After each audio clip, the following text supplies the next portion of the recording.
My name is Paige. I am sort of the founder and sort of sole strategist at Kylie Social, which is my own social media consulting company. Um, I've been very fortunate to be working in the world of social media essentially my whole career. First through the world of a PR agency where I kind of headed up social efforts. Um, and now sort of independently on my own, which has been a really exciting journey for me. But I like to consider myself like a social file. Like I love all things social media. It keeps me up at night. Anything to do with the world of social media or the internet is constantly on my brain. So I always say that that's sort of how I found my way here to do this work full time, just because it's not just my work area, it's also my area of extreme interest. So constantly on some social media platform or another, for better or for worse. And I am really lucky to have clients kind of across the board in lots of different industries, but that does include some studio owners and some folks in the fitness world. So I'm hoping I can provide some insight into that particular industry, which of course is its own beast. So, but yeah, I'm really lucky to sort of run kind of soup to nuts social media strategy, social media content management, and influencer marketing and management as well. Sort of that's sort of the two buckets my work falls under. So anything that can kind of come under the umbrella of social media management or marketing management, from posting content, creating content, all the way to analyzing data, understanding the world of paid social, all that good stuff. It is a different answer for everybody, right? But my general approach to this kind of work is, number one, social media is not the beast that it used to be, in that the platforms are so much more developed than they ever were. And it's a little bit more user friendly or user intuitive these days to at least bring that presence online and then keep a steady churn of content kind of streaming out through these channels, even if you have a limited sort of team or set of resources.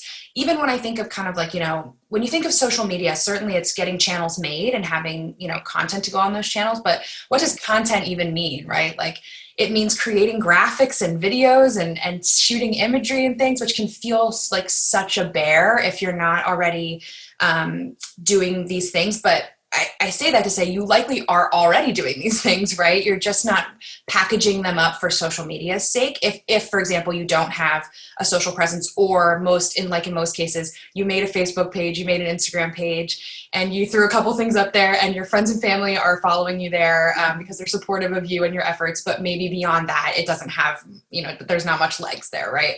So when that is the case, it can feel like such a mountain to climb to have a social strategy in place. And when I say social strategy, I do mean like at large, right? Like even just the notion of regularly posting something to your pages. But I think it's really important because today it can be integrated into your larger, sort of more traditional marketing advertising efforts. You're already creating imagery. You're already probably thinking about offers you'd like to give your customer, even if that's just like new customer offer who walks through the door, right? Like that your studio manager is going to say, hey, if you recommend a friend, you get, a free class. Those things are already happening. They're tales as old as time. To throw them on social media just takes sometimes it can just take thinking about how to begin that content generation and get into the flow of it and the swing of it and start to push things out. But I guess the long answer to a short question here is, I think it matters a lot because it's free real estate, right? Like for all of us to occupy in the world of, we all live two lives now, in reality and a digital life, right? So if you're going to want to be in front of people in real life, you also want to be in front of them online too. And the pages are free. So to create them is super important. And then to put a system in place that's going to allow this not to get to a place where you feel like, especially if you're a single person team or there's just a couple of you, and you feel like, oh, I have so many other tasks. I'm the business manager. I'm in front of class instructing. I can't be all these things. Putting systems in place, like having a content calendar, like batching out your content creation, sitting down for 1 hour every week and creating a week's worth or more of social media content, pulling from what you're already doing, looking at your advertising and marketing efforts. What can you simply repurpose and recreate for social media's sake? likely this is going to take shape into your organic social strategy, and it can be done without taking up a huge chunk of your time. Yeah. Paid social, the influencer world, that can feel like another step, right? Like, and I generally would tell individuals and especially studio owners, business owners, it's always good to have that organic strategy in place before you add on these other elements. And I group them together because most often they're both paid strategies, meaning you're either paying Facebook as the advertising platform and Instagram or other advertising platforms, LinkedIn does their own, Twitter does their own, or you are paying or collaborating with content creators, which can be done on a non-paid basis, but I always advocate for the paid relationships, even with even micro influencers, right? Like smaller creators, because when you pay an influencer, you get that much more control over the messaging that they're going to put out on behalf of your brand. When it's unpaid, it's sort of just like, we hope you'll share what we want you to share, but we can't hold you to it because we didn't, execute a contract with you like you do with, say like a billboard that you purchase, right? Like they can't just say whatever they want. It's on you because you paid for the space to create your messaging. So those two things can feel like step 2 in a process very often, but I don't think they're out of reach or shouldn't be focused on, because step 1, creating an organic strategy, there's ways to do it so that it's quick and easy and you don't spend too much time in that world, so that you can get to that next piece of the puzzle, which is the paid strategies as well. These are words that make sense to me all the time, but, especially if social is like not your first language, which it's often not, unless you're like a Gen Zer who was born into the world of Instagram, Twitter, TikTok, Facebook. So organic, meaning the things that you're creating that you're not sort of putting paid dollars behind, you're simply posting it via the platforms innately, right? Like on Facebook, that would be making a Facebook post. On Instagram, that would be posting to your feed or creating an Instagram story. The things that you can do as a free user on the platform, that is your organic strategy. The things that you can do without putting a single dollar behind them. Because honestly, the same image could be used as piece of your organic strategy and as part of your paid ads, right? So it's good to make the distinction. The first question I'll always ask back to a client or potential client who's got that same question for me is, do you have audience somewhere already, right? Like, where are you not starting from zero? In a lot of cases for people, that is Facebook, because Facebook's sort of the OG social media platform. And if you have a Facebook, very likely you also have an Instagram, because now Facebook owns Instagram, so it's a little bit easier to have them connected and running kind of in lockstep together. If you have audiences in those places, excellent. And I do consider them to be, if you want to have a paid strategy, those are the places to be, because when you advertise through Facebook, you're advertising through Facebook and Instagram. They're connected because they're owned by the same entity that is Facebook. So you're killing 2 birds with 1 stone in the world of advertising. But that shouldn't mean that those are the only 2 platforms that you're looking at. And if, for example, if a client's like, well, where else should I be? The question really becomes, what kind of content is natural for you to create, right? Like, if you are someone who, as a studio owner, you personally have quite a following, right? Like, people turn to you as a thought leader in your industry or as an expert in whatever kind of format, fitness that you're working within. Likely then LinkedIn could be a really great place for you, because LinkedIn fosters thought leadership to the max, right? LinkedIn is all about sharing good ideas and being an expert in whatever your industry is.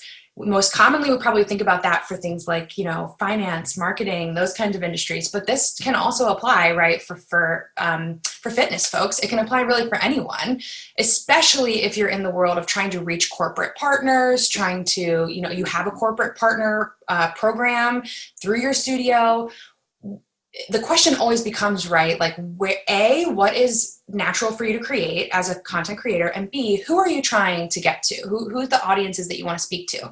And then you can work backwards from there, right? So if you're trying to get to a corporate audience, hightail it to LinkedIn, because you're going to find HR folks there, you're going to find, CEOs, CMOs, people who you can tap directly to, and is one of the only social platforms you can search by job title, right? So like, you could find people and understand what place they hold in the working world much easier than if you stumbled upon them on Facebook, right? So LinkedIn has a real purpose. For Twitter too. Twitter is a super conversational platform. It does require more daily kind of nurturing, right? Like, you can't tweet once a day and hope that like it's going to stick in this ever scrolling timeline that more rapidly than any other platform is constantly updating.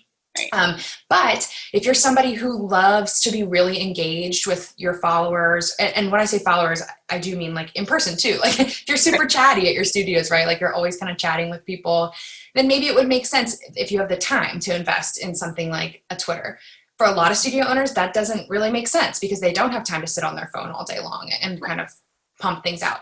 And that's okay. So you don't need to be in every place at one time. That's my number one recommendation, right? Like don't feel the urge to create a page or a presence on every single social platform for the sake of having it. It's not worth it if you're not going to put the time into nurturing it. So I guess on the flip side of that, I would say, if you're someone who feels like I can really only handle one platform because I'm doing this by myself, I do not have a team that's helping me with it, totally fine. In that case, don't choose just any old like don't say, okay, well, I'll do Facebook then. Right. Take a hard look and think, who are the audiences that I'm trying to reach? Where are they at, right? If it's younger folks, Facebook's probably not the place to go just because they're there, but they largely are going to get their information from other sources, Instagram and even TikTok, right? If you're trying to tap, if you do have a huge presence on one of those platforms or pages, let's say you've got a great Facebook platform, but your Twitter's not so great. There's nothing wrong with leaning into just the one that feels best for you. There's no reason to feel like you need them all. For example, if you're a yoga studio and the yoga studio down the block is insane on Instagram, they have thousands of followers, and from the outside looking in, that looks like, you're like, oh, why can't we be there, right? Like the answer may not be that you set up an Instagram page directly in response to them and try and pull their followers over. If you have already cultivated an excellent community of people on Facebook, then that's where you should be, because that's where your audience is and where your potential audience also could be as well. Batching out your content, that's a phrase that folks in the social media world will use. The idea being that you would sit down and create your content kind of ahead of time, have it ready to go, and then push it out, right? And what makes batching really effective is that usually that means choosing like a piece of content and then making very small adjustments for the version that will go to Facebook versus the version that will go to Instagram versus the version that you're going to send out via like an email or what have you. So I preface my answer with that to say, it's always worth it not to be word for word the same on both platforms, because even if you don't know for sure that both of your audiences are like that, there's overlap, right? Like even if you're like, I think maybe like 50% of my Facebook audience is also my Instagram audience.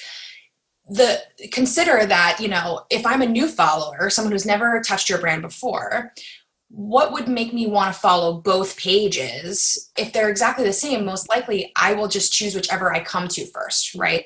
So I do think it's really important still to have a distinction between each page, even if you're speaking to the same audience, even if the content's the same, it is so worth it to take the 5 minutes to tweak. Literally, it's like, I'm going to swap this image for a different image from the exact same day that I was shooting, it's just a little bit different in style, it's a different pose or what have you. I think can feel overwhelming because you think, okay, I can just cross post right from my Facebook to my Instagram. Well, on Instagram, like a link in the caption is not going to function. You can't click it, right? So, but if you had it in your Facebook post and you simply went copy paste, you're losing an opportunity there, because instead of just quickly swapping that out to say, the link is in our bio, which is the general call to action on Instagram, where the one place you can have a link on your presence, you miss an opportunity, right? Because that shows the users, when you take the time, those extra 5 minutes to make those adjustments, even if you're using very similar content, it's clear that you're taking your social media presence seriously, and also that you want to help them get to the information as quickly as possible. You're not putting up a barrier for them to book the class. You're not putting up a barrier for them to sign up for the email list, to be the first to know when the new studio schedule is rolling out, those kinds of things. And then I guess the second answer here, the caveat is, if your audiences are wildly different, and you don't have to be a data mining expert to look at kind of, the back end of these platforms, right? Head into your Facebook page, check out the Insights tab, and take a look at your people, audience, your followers, the data there. Is it very different than your Instagram, right? Are there way more men on your Facebook page than there are on your Instagram? Is the age difference really large? If the answer is yes, take that into account as you're creating information, right? So you can give the same you know, say you're giving out a discount code, it can be the exact same for both pages. But if the audience on Instagram is younger, or, you know, it's maybe they seem to respond better to, you notice that like your video posts get more engagement on Instagram. Take the time to quickly, you know, recreate your content appropriately for that channel, because it's 100% worth the effort. The payoff and the ROI that you're going to see on doing that is well worth it, versus just, you know, kind of blanketing your content across all your platforms. As social media changes, so do the ways that we measure success on these platforms. So ROI, return on investment, in the world of paid ads, you'll also hear the term ROAS, return on ad spend. So, you know, how many dollars I put in, what did I get back out? It's different, obviously, per each strategy, but widely speaking, social media at large, so mostly organic strategy, the ROI that you're going to see is sort of, there's lots of ways to measure it. And the notion of vanity metrics is the idea that, you know, we could measure an ROI to say, okay, we gained 50 followers this month on our page, right? That could be considered a metric we measure against for success, to say if we you know, double our social media presence this month, then that's success for us, right? Sometimes that's an appropriate thing to measure if it's a brand new page, right? Of course you want to see the follower count go up, but that can technically be considered a vanity metric, because what does it really tell you as a business owner about what's happening, right? How 50 likes on a picture when last month you only got 25, it's valuable. That tells you that, you know, your content strategy is effective, that it's been more effective than something else that you've done in the past. So I like to measure those things because they are important. They do tell a story, but they don't tell the whole story. They don't tell you, you know, how engaged the folks who are following you on social media are. My number one metric that I measure with clients, and I think is most important no matter who you are and no matter the strategies that you're employing, is your engagement rate. And this actually crosses over into the world of influencers as well. So your engagement rate is essentially, if you take the number of followers that you have divided by the average number of interactions that you're getting on a post. And when I say interactions, that could be likes, comments, shares, replies. Okay. When you calculate your average sort of, you know, engagement number divided by your followers, that's going to give you a percentage. And that percentage on average for social media is 1 to 3% engagement rate. That's considered base level, that you're doing a good job, right? Think about what that means, right? That you're only engaging 1 to 3% of your total following, but that's considered in our world successful. This is because we're up against things like algorithms that don't show content in chronological order and all of these different things. But if you are cultivating, especially if you're a small business and it's like a fitness studio who is trying to cultivate community, right? Like you want people to have a high lifetime value as a customer. They don't come through your door one time and then never show back up, right? Like they become not just loyal customers, but loyal ambassadors of your brand. They're telling their friends out in the world that they enjoy your classes. They're sending people your way. That's what you want, right? So one way we can measure that in the world of social media is to see an increase in your average engagement rate. So technically I tell clients, you know, I don't care if you don't get a single new follower on social media while we're, you know, in the next month. But I do care if who you have now, the number of those people that you're you know, engaging with and who feel inclined to respond to your posts, who do comment, who are now giving you a like where you wouldn't before, that tells a story, right? That says what you're posting, what you're sharing is resonating more, is cultivating response more, is maybe bringing people in a little bit closer to your brand than they were prior. You know, social media is a hard thing. We can't always measure this post led to this purchase of a class, of a package. Right. And we will never be able to measure that fully. No. That's really true of like all marketing avenues, right? Like even in the world of, let's take like a billboard, right? Like companies are going to give you an estimated number of people who viewed it. And then you can, you know, try and gauge based on your sales in those markets. Do we think that was helpful and kind of drove more? Did we see an increase? And if yes, can we assume it was because of that billboard, right? Like even in those cases, we've never been able to one-to-one measure that person saw that thing and that's why they converted. So in the absence of that, it's really important to lock in on some of these metrics that do tell a story of ROI, of return on investment. Average engagement rate is one that's huge. and I guess I sort of touched on vanity metrics, but didn't dive in. So, a like on a photo is a vanity metric until you add the engagement rate to the equation, right? So maybe we don't care so much about the likes on our photos unless it means that ticked up our average engagement rate with our followers. Then, boom, we actually have something we can concretely say, like, okay, not only did we see a couple more likes on this picture, but in general, we're engaging 3, 4, 5 more % of our community that's here now.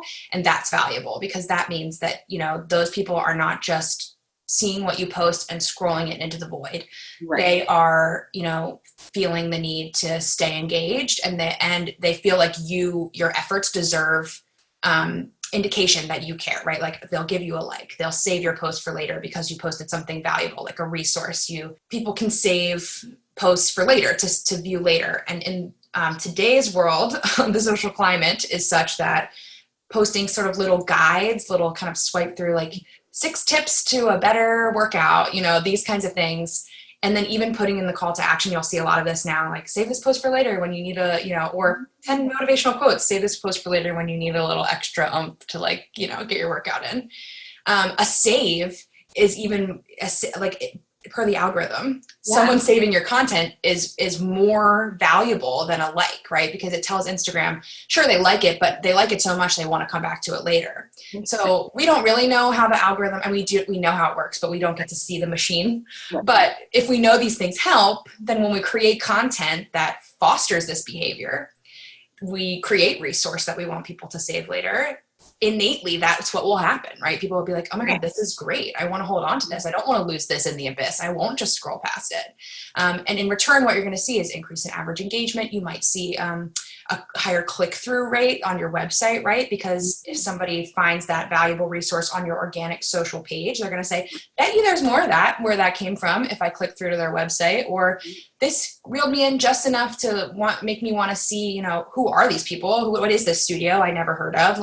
Where are they at? If I can offer a little tip to anybody listening or watching, if your Instagram account, this is specific for Instagram, is not a creator or a business account, so basically if it's just a personal page, you have to actually make the designation to switch it to a business page. It's not hard. It just means you have to attach it to a Facebook page. Even if you don't have one, you can make one that's hidden, right? You don't have to use it.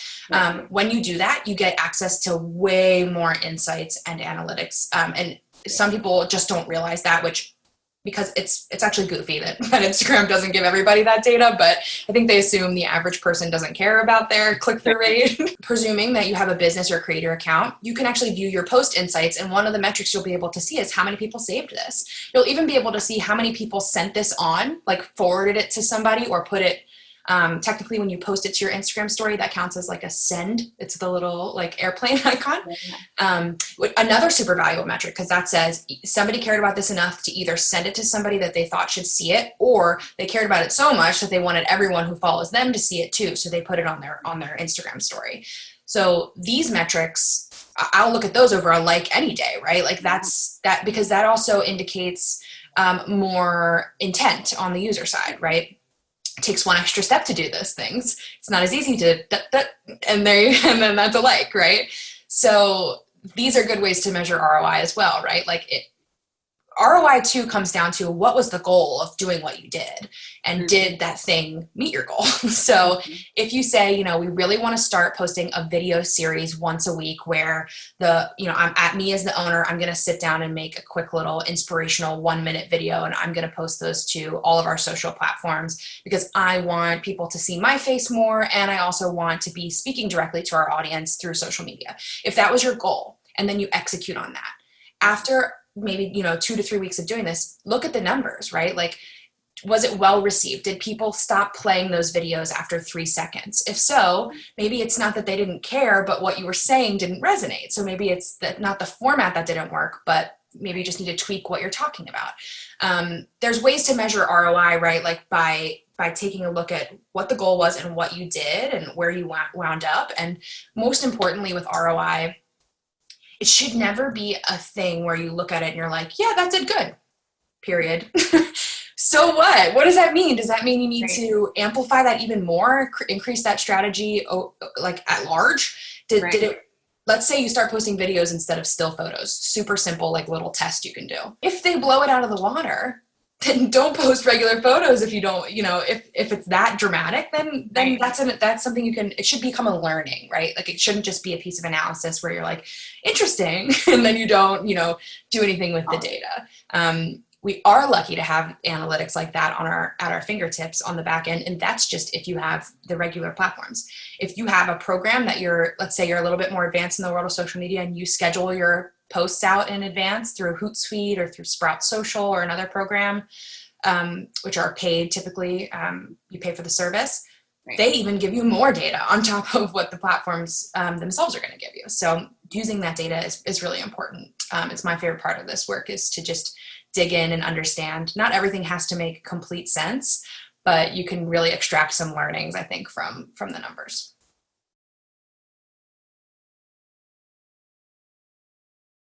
Well, there are a ton of variables. And so my precaution would be not to overthink this, right? Like to take a post and rip it apart and be like, it's because we posted it 5 minutes too early. Like 5 minutes later, this would have been a slam dunk, right?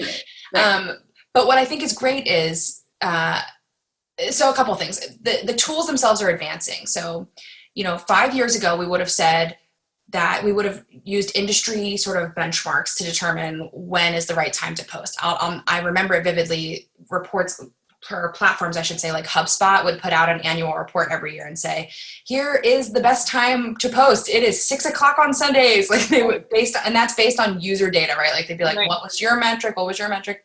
Nowadays, if you go into your Instagram and you go to your analytics settings and you look, it will show you when the users are on. There's a little graph, a bar graph, and it will, whatever the highest is, go with that, right? As a place to start. I would start by saying that there have been some improvements across the board that make these kind of question marks or potential testing variables a little bit easier to narrow down. The biggest thing is to have a baseline. So if you have an organic strategy, or even if you're just going to start it for the first time, take note. And this is key, right? Like even if you have a little notepad next to your keyboard, jot down important things that you see in the insights, at the end of every week, right? Like, so this week we reached collectively, reach and impressions is a nice, it's sort of a vanity metric, but it's a good place to start, right? Like it's a baseline. Like this tells me that of the people who follow me and who don't, by way of other people sharing my content or they stumble upon my page, this is how many people at large we reached this week, right? Good to know, because if you don't know what you're starting at, then it's hard to know if something's moving the needle. That's such an overlooked thing, right? Like to take a baseline metric. Take a moment to write those things down. And then as you implement strategy, you can, you don't have to be a data wizard to break it down, right? So you can take a look and say, this week we posted, 6 times. When we did post, we saw when there was somebody in the photo, right? Like you can start to make inferences. Somebody in the photo, it looks like that just performed better across the board. I can see that, like, that might have reached 300 people, and the post that was just a graphic which had our class times for that week only reached 50 people. Okay, good to know. So maybe next week, the photo for our class schedule should just be somebody doing something, and then we put the schedule in the actual written part of the post, right? Then next week rolls around, give it a try, see if you were right? And if not, then you can maybe check one variable off and say, okay, so it wasn't that, maybe it was that I was posting the class schedule on a Monday when really I should have been posting that on a Sunday so that people could be prepped for the week ahead, right? Mm-hmm. This world of data analytics, it is one part numbers, but it is another part human behavior. So you have to make inferences, right? These numbers, they don't tell me what it means. They just give me the number. Yeah. So you have to sort of, it's almost like first grade science. You have to make a hypothesis and then you have to test against it. And the best way to not get lost in the sauce on this is to just track it. Like just write it down.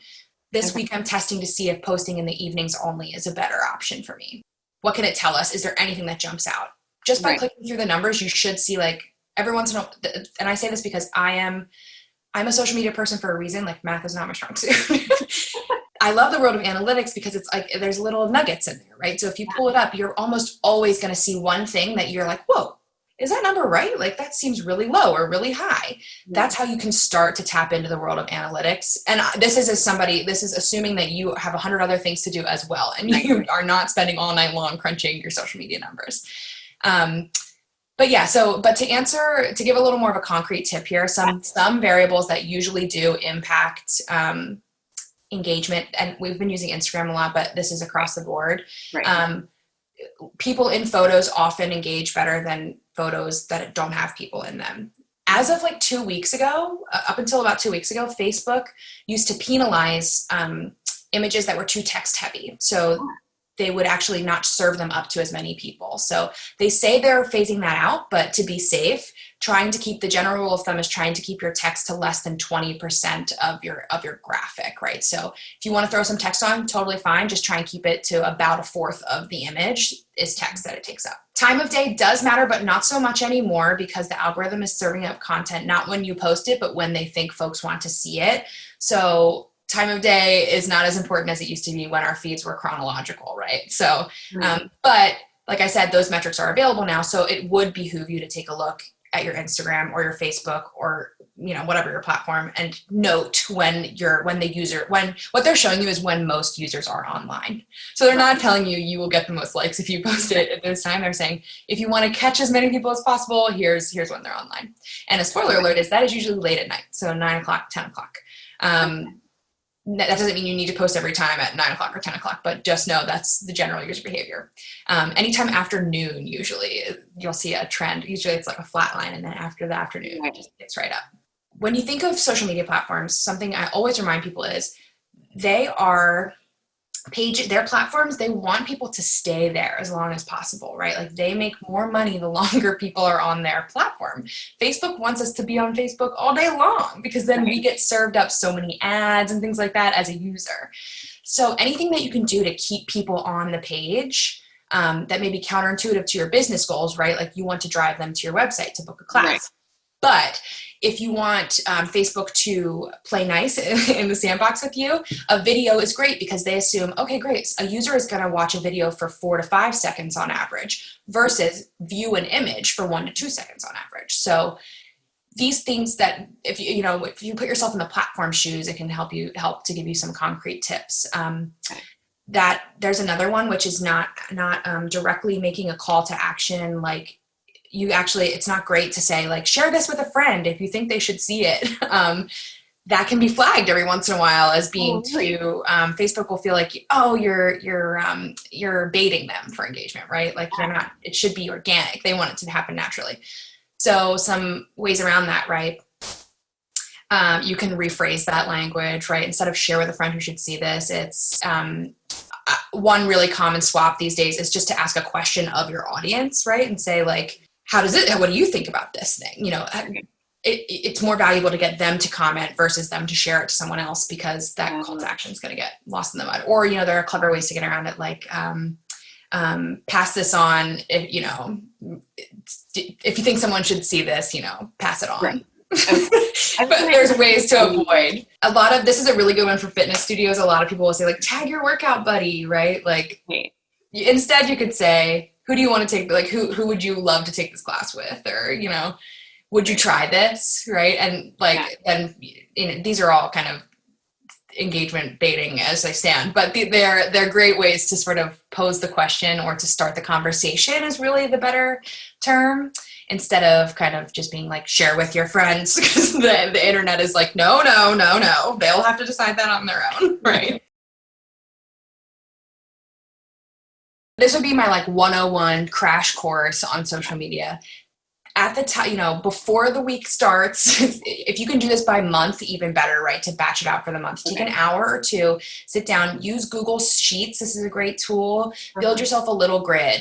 Date of post. This is the post body. This is the image I'll use. These are the accounts I want to tag. These are the hashtags I want to use to promote this post. Okay. Lay this out in a nice grid, right? So that way it's plug and chug when it comes time to post. Because you don't even need to schedule these ahead if you don't have a tool or the capacity to do this. Take a moment, sit down, create your content. 3 to 5 posts a week is sort of the minimum. If you can get a post out every day, great. Each platform is different. No more than a post a day on places like Facebook and Instagram. That is actually counterproductive. If you're going to go for a Twitter account, totally fine. I recommend tweeting at least 5 to 10 times a day. That doesn't have to be like well thought out tweets, right? Like it's replying to others, it's retweeting other content. Maybe I would say the breakdown usually should be like 50-50. 50 content, 50% content you create on your own, 50% content you're either amplifying or sharing or replying to, stuff like that. So Twitter can feel like a beast, but 5 tweets could be 5 of your quick thoughts and then 5 retweets of, other experts in the field that you're helping to amplify, right? Rule of thumb, generally speaking, when you do post, the piece of the puzzle that a lot of people miss is engaging in response to anybody who replies to your content. Once it's out there, I know it can feel hard, but that's another great thing to batch 15 minutes a day. Take the time, check your Instagram, check your Twitter, check whatever platforms you have. Did anyone reply? Did anyone say anything? Shoot them a very quick response back. Thanks for sharing. We love that. Heart emoji. It can be anything. Yeah. Though that is super important. It's not just important for this world of social media, but it's extremely important for relationship management, right? Like if people are going to give you the time to reply, show them the courtesy of at least recognizing and realizing that they've replied to you. And you can, it's another tip I have for, to make this more manageable is consider social media a way to, like I said, plug into your other efforts. So you can bucket your content, right? Like if you're batching it out for the month, maybe you look at it and you say, okay, once a week, we want to share something fun, unrelated to what we're doing. It's a quote, it's motivation, it's a video, it's something that we didn't create that we can just take from elsewhere with the right credit and reshare. Then maybe another bucket is classes that week. You want to make sure the schedule is getting out via social media because social is as much practical as it is, a marketing tool. So totally. You've got people there. So let them know when classes are happening. If there's any changes or updates, if you have any kind of news to share, that can fall into that sort of information bucket, right?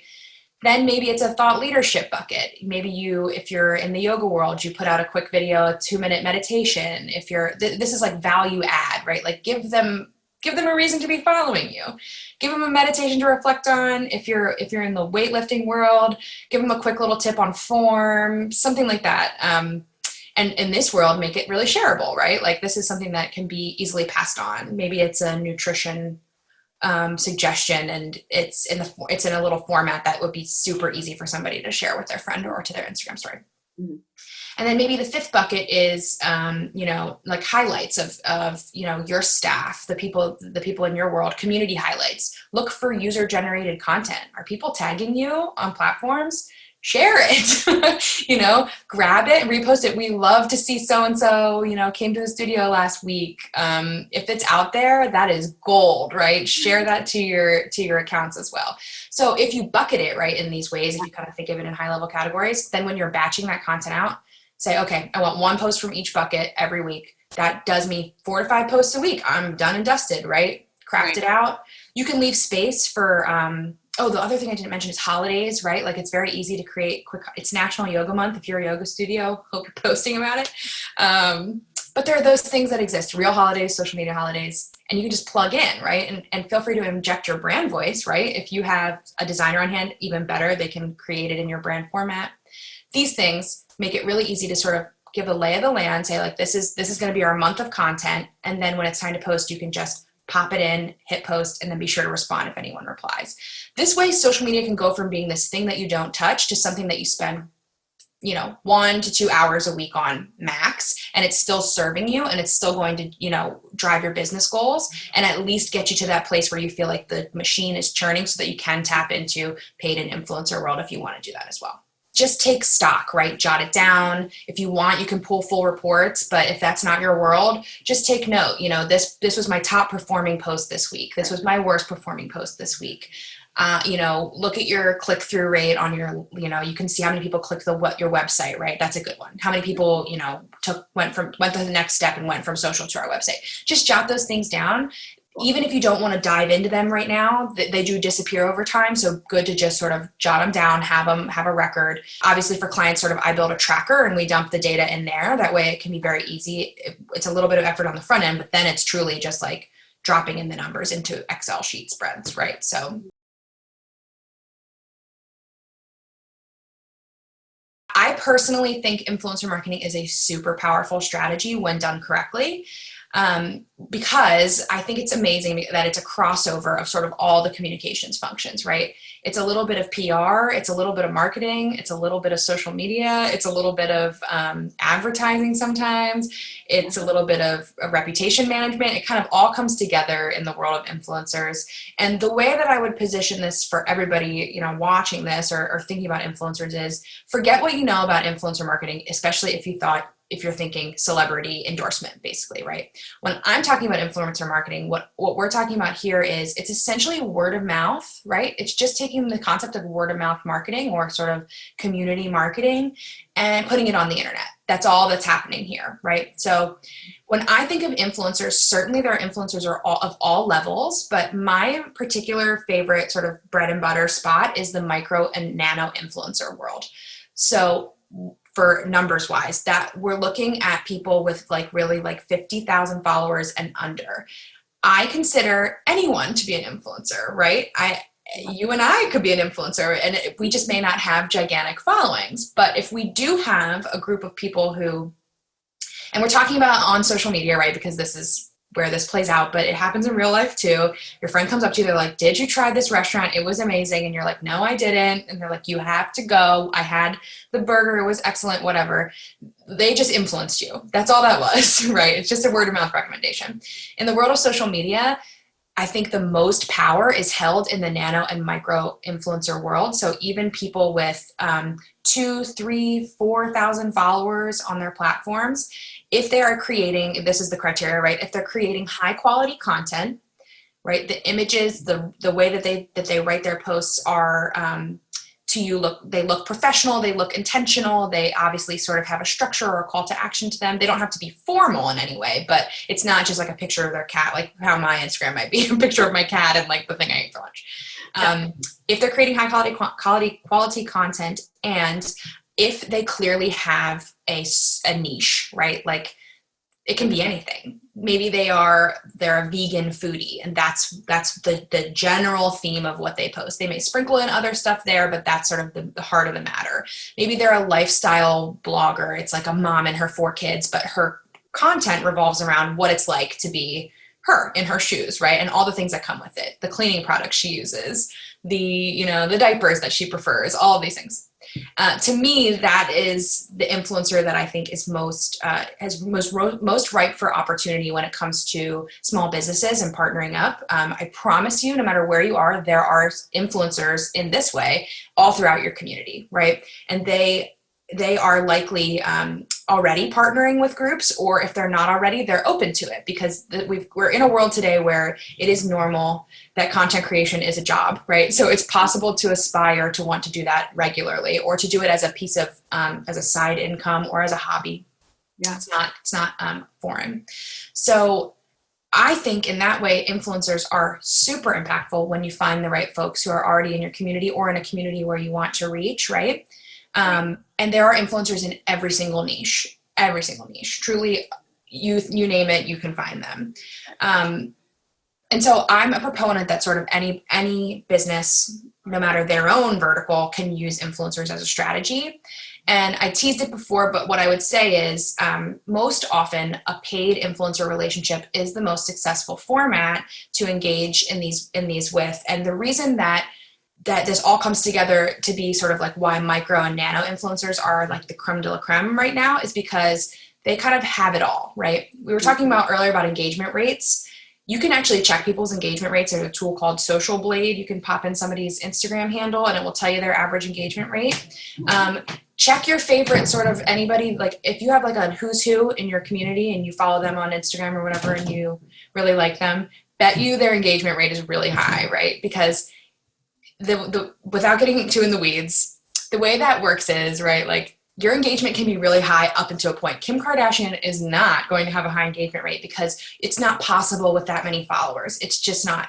You hit a point where the scale tips, and even if you have a community of like thousands, millions strong who love and support you and respond to everything you do, because you have so many other people who are among your followers who are not replying and engaging, your numbers just can't, you hit a glass ceiling on the number, right? It's micro and nano influencers. They're able to find the balance of cultivating a strong community while also not kind of being in that range where you're simply, if you engage in a paid relationship with them, you're going to pay for vanity metrics. Because I hear it all the time, oh, well, we found this influencer who had like 300,000 followers and we paid them $5,000 to promote our product one time on their Instagram story and we didn't see any sales from it, right? And it's like, well, yeah, that unfortunately can happen because of a million reasons, right? But if you didn't target the right influencer, their audience wasn't right for you, so even their endorsement didn't help.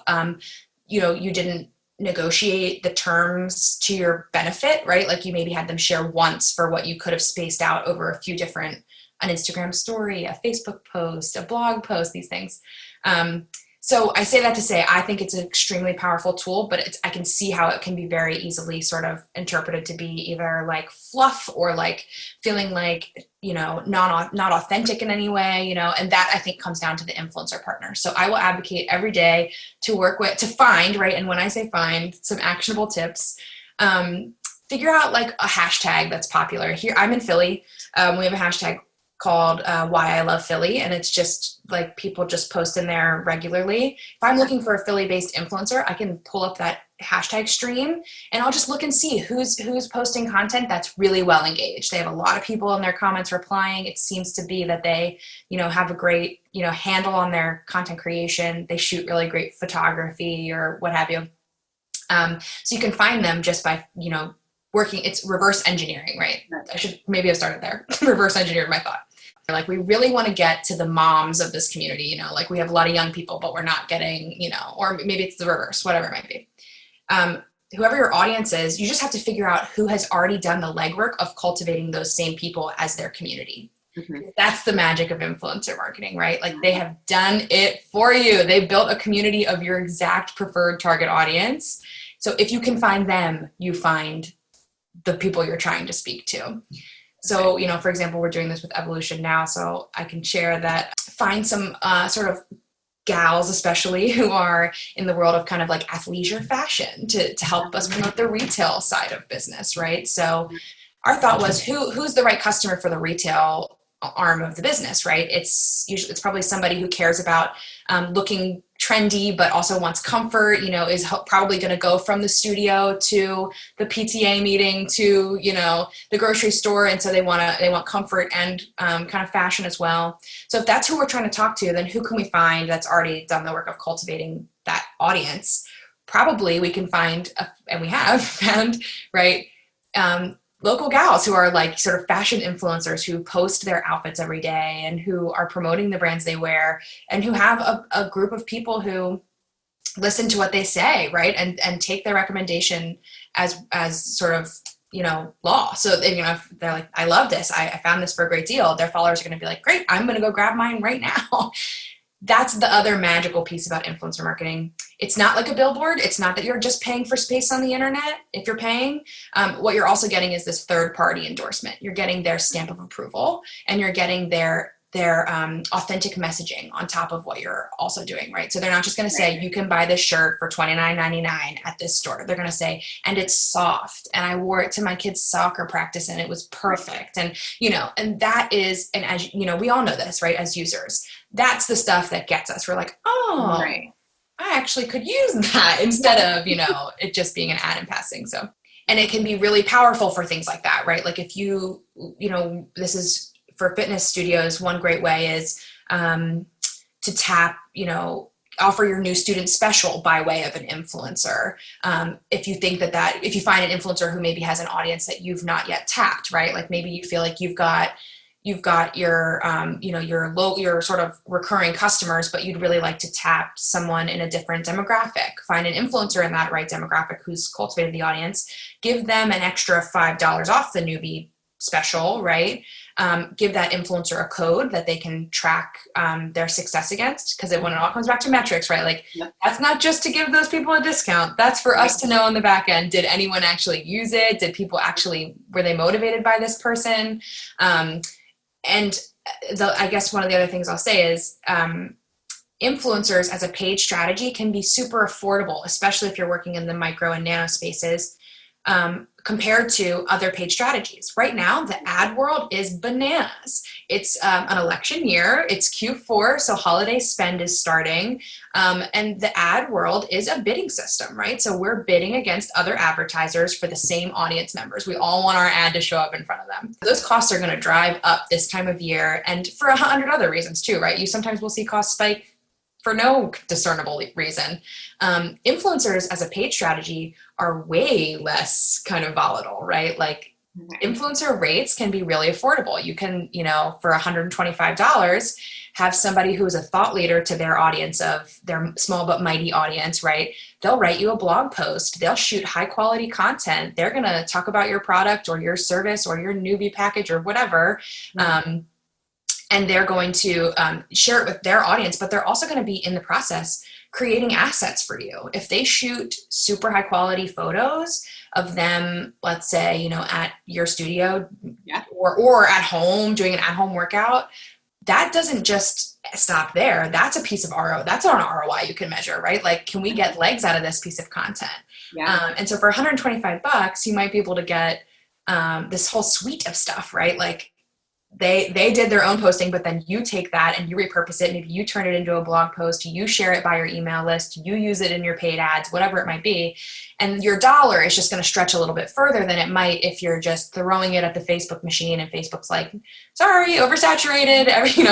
It's, $5 per click on this ad, and then suddenly your budget's depleted, right? So I'm not saying that one has to be in replacement of another, but it can be a really valuable paid tool that isn't quite as up to sort of the magic of like the social world to determine the value, right? You get to set that a little bit more. You can say, I'm confidently putting X dollars into my influencer budget, knowing kind of, and you can even measure ROI, like you can calculate their analytics, right? Like you can understand we reached X amount of new people through this partnership. We did see 15 people use the coupon code. Someone did mention to us in studio that they saw his post first and that's why they're here. Those are things that we can measure, which is the same as you're saying as referral marketing, right? Like that's how you would measure kind of, somebody personally referring 10 of their friends. Once an influencer sort of is established and, it doesn't all have to do with follower metrics, but that's usually the indicator of kind of they have gone over the hump sort of like maybe they do this full time now, or like this is more of an income generator for them, right? Those folks usually have figured out the business of influencer marketing a bit more concretely. And so it's not that they won't do it for trade. It's just that they have so many sort of partnership offers usually on the table that they have to prioritize paid ones, right? So, but if you want to kind of avoid that, right, back it up a little bit, catch people sort of at the beginning of their journey, and you will find people who will do this for trade. And I think it's very valuable. It's the piece that I would say there is you have to be okay with the fact that you don't control what they say at that point, right? If they say something that is not necessarily how you would have worded it as like when you're writing a marketing copy for your studio, unfortunately, you never signed a contract, maybe you didn't sign maybe you did sign an agreement, right? That said, I will give you this access and you will promote for us. But it's just so much trickier when it's not a paid relationship to influence, ironically, the scope of that.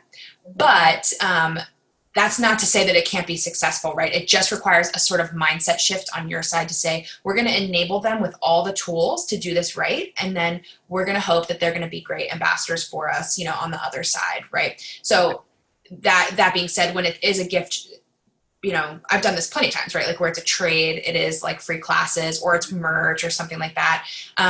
Don't leave them up to their own devices to figure out what you want them to say, right? Like you can give them a little one-sheeter that can, it can be in an email. It can be, here's kind of the high level, this is what we do here. This is our approach. This is our price point. If you want to direct people to sign up for a class, here's the call, type that out. Like they should visit our website and click the so-and-so tab, like give it to them because they're looking for that resource as the creator. They want to know how you would say it. Right. So you can very easily kind of whip up a little bit like here's what we would love to see. Right. And then 9 times out of 10, you're going to see that come to life much, more in the line of what you were thinking versus if you're just like, yeah, we'll give you, I guess this is a cautionary tale, right? Like if you do want to do a gifted situation, totally fine, but don't just set them up with their membership and then let them, just be like, great. So we can't wait to see your posts.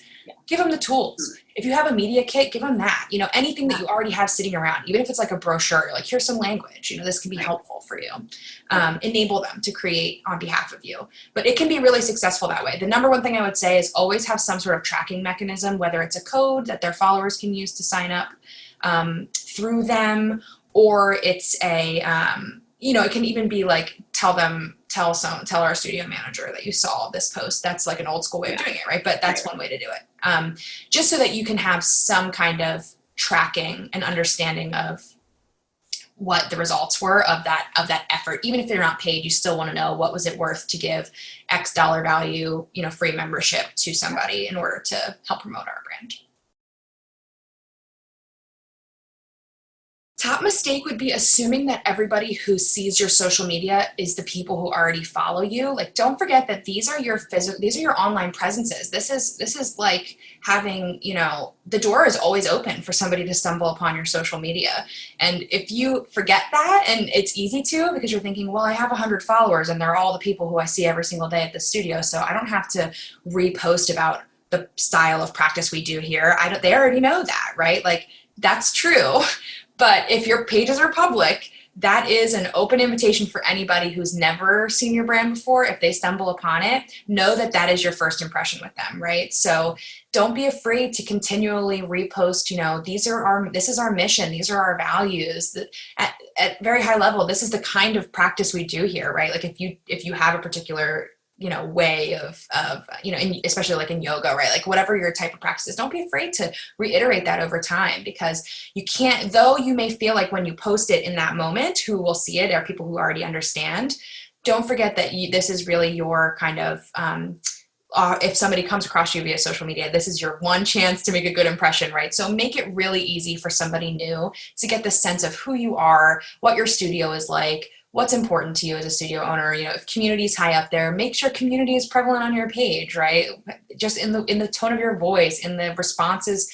That's another thing, right? Like if somebody's looking for a new yoga studio, they just moved to town. I keep saying yoga because that's the world I'm in right now, but they're looking for, a new gym to work out at, and they see yours, but your social media looks like nobody's touched it in like 100 years. They're going to be like, oh, maybe there isn't the community that I'm looking for there, right? Like, sure, I could go, but they don't have, will I make friends there? I mean, it feels like you're extrapolating, but we're really not, right? Because social media is just an extension of the real world these days. So if you're going to have the presence, don't forget that, you're not just talking to sort of the people in your four walls. There are always people anyone could have their eyes on you at any point. So don't be afraid to know that as you're creating content, right?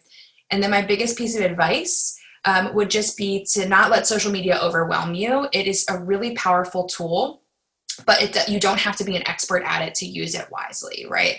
So even in the world of data analytics, right? That's my job. That's what I do, but that's not everyone's job. So if that part overwhelms you, then don't get hung up on the numbers, right? It's more important that if you're going to have a page and you're going to have a presence, to just have a simple strategy. Even if that strategy is, I am going to make sure that I'm posting relevant information, useful resources, cultivating my community.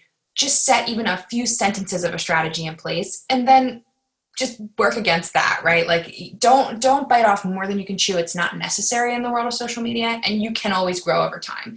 So if it feels overwhelming, try and make it smaller for yourself, right? Like, so if one page or one platform is all you can handle, then start there.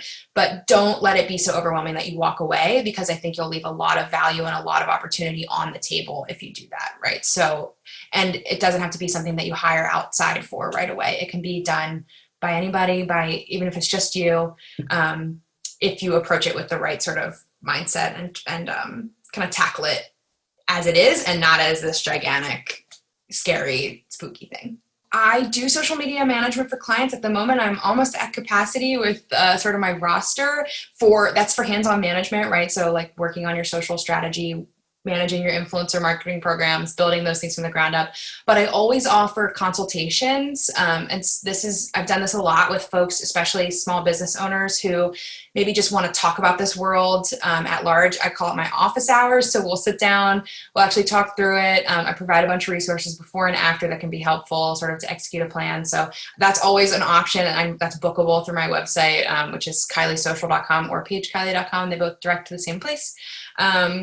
So I'm available for that kind of like high level strategy brainstorming session kind of situation. And, I'm always open to book, I have discovery calls bookable on my website as well. If somebody does want to talk about kind of the world of hands-on social media marketing, influencer marketing and management, things as sort of a bigger like retainer situation. So I'm always available though. I like to be accessible. And I also am for better or for worse, will answer any question I ever get on social media. So anyone should feel free to shoot me a note on my social accounts. I'm always around. It's, as you can already tell by my hour and a half of talking, this is like my favorite thing. So I'll talk about it with a brick wall. So if anyone who wants to chat, I'm here.